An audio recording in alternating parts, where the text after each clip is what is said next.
Hey everyone, welcome to a brand new thrifting haul, and today I got some pretty cool stuff.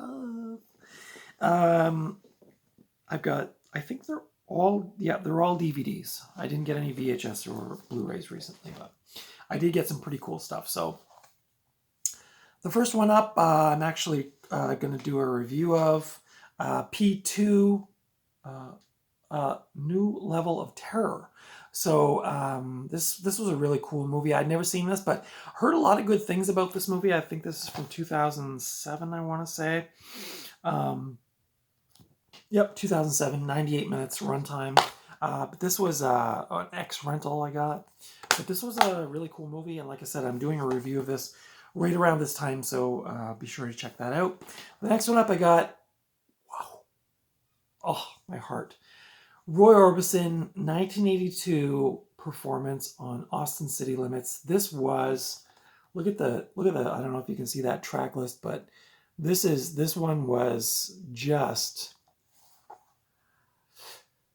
I probably haven't said this on my channel before, but I love Roy Orbison. I always have since I was a little kid because my stepdad used to play it all the time on the record player, and then I got my own records and tapes of Roy Orbison, and I've always just loved Roy.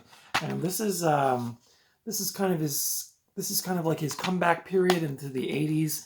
I was reading a bit about his life. He had a very, very sad. He was very, very big in the 60s. Had great success, and then in the 70s, his record sales slumped. When like the 70s music, he kind of got lost and left behind. But then in the 80s, there was this renewed interest for him in a lot of those like 50s and 60s rockers like Richie Valens and Buddy Holly. They all started to get movies made of them and stuff like that. And Roy started to get a bit of a comeback in the 80s. This is, I would say, really at the height of, for me anyway, he was just so good in this performance. Didn't miss a note. Was playful, talked to the audience, really, really good concert. So I don't generally do reviews of concerts and stuff like that. So the only reason I'm saying so much about this is because I probably won't give it I might give it a review down the road. I don't know. Maybe I'll start a new music series. But anyway, Roy had a bit of a comeback in the 80s then. His wife died in a tragic motorcycle accident. His house burned down. His two sons died in the fire. Then I think he was diagnosed with cancer or like a tumor or something. Survived that. Then he started to really make a comeback. He had a new album in 89, I think it was, with Mystery Girl, with the song You Got It and stuff. And he did the Traveling Wilburys with his friends. And he was making a really big comeback. And then he died of a heart attack at, I think, he was only like 52 or 53 years old. So very sad ending for Roy. But this was him, like, to me, like, wow, this performance was so good. He was so on the money. He was so happy during this performance. You could see he was having such a great time doing this show. And I would highly recommend this if you ever see this. This might be on YouTube. I don't know. This is from August 5th of 1982.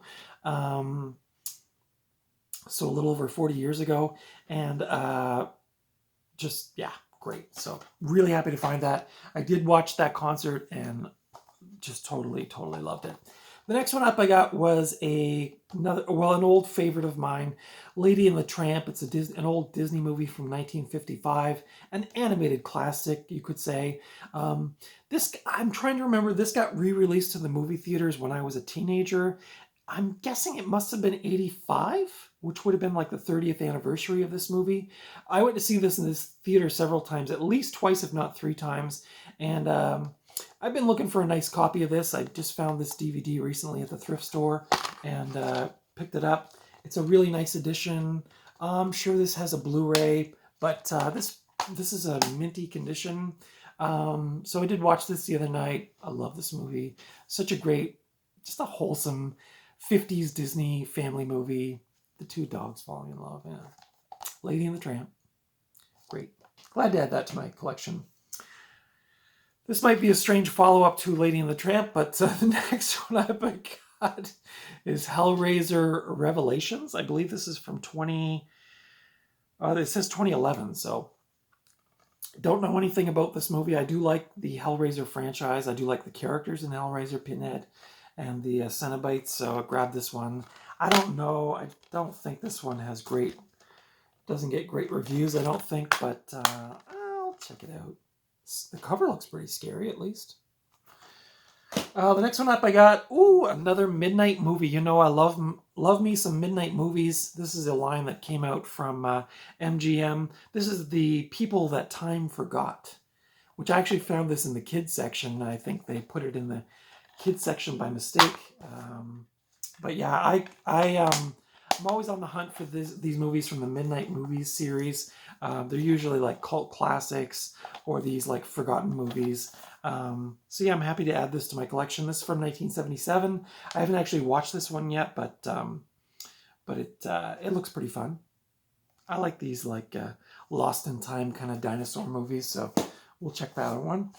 Check that one out. This is another one I've never seen before, but I had to grab it. It looks like it's they say it's a lost classic, starring David Hess from Last House on the Left. This is and Franco Nero and Corinne Cleary. This is a movie called Hitchhike. This was directed by Pasquale Fasta Campanelle. It's an old Anchor Bay title. Usually, if it's looks like a cult movie, like clearly you can see this is a 70s cult movie. When is this from? 1978, I think. Yeah, so I just decided to grab this one. Probably like, Hills Have Eyes kind of style. Maybe not as scary or whatever. There's an international poster on the inside. Yeah, I don't know anything about this movie, but I saw it for cheap and decided to grab it. Another kind of like, I'm really flip-flopping with my genres, but the next one I got was Paddington. This is from, I think, 2014. I like this movie. I've only seen it once. I think I saw it on streaming, but I thought it was really cute. I think that's the original DVD artwork. This is actually like got an embossed cover on it. You can see originally it was $23. I got it for a couple of bucks, so decided to grab it. I don't know, throw it on if I'm in the mood, but I thought the animation was quite good, and does this have? I felt like this had Laura Dern in it, maybe, or no, Nicole Kidman. This also stars Jim Broadbent and directed by Paul King. Yeah, I like this movie. It's cute. The next ones I got up were definitely the best of the lot, and I got these at I always get these mixed up. I think it's Second Spin in around where I live. This is a Lucio Fulci movie. It's called Manhattan Baby. Yeah, don't know much about this movie. It's an Anchor Bay. As I mentioned in recent videos, I'm trying to get more into these giallo films, although I don't know if this is actually a giallo. But yeah, don't see these ones around very often, so when I see them, I grab them. I left the price.